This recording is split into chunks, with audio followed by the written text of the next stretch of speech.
Hi friends, welcome back.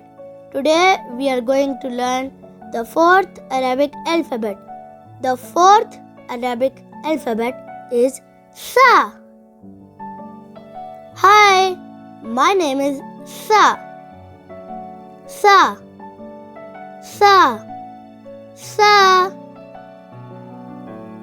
You can spell Sa in English as S-A-A. Sa.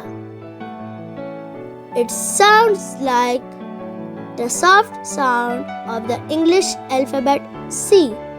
C for scent. Sa. Sa. How to pronounce Sa? A. Sa. A. Sa.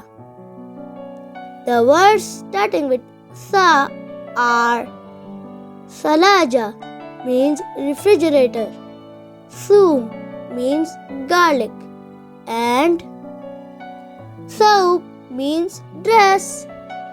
Thanks for watching my video. Don't forget to subscribe for more videos. Bye friends.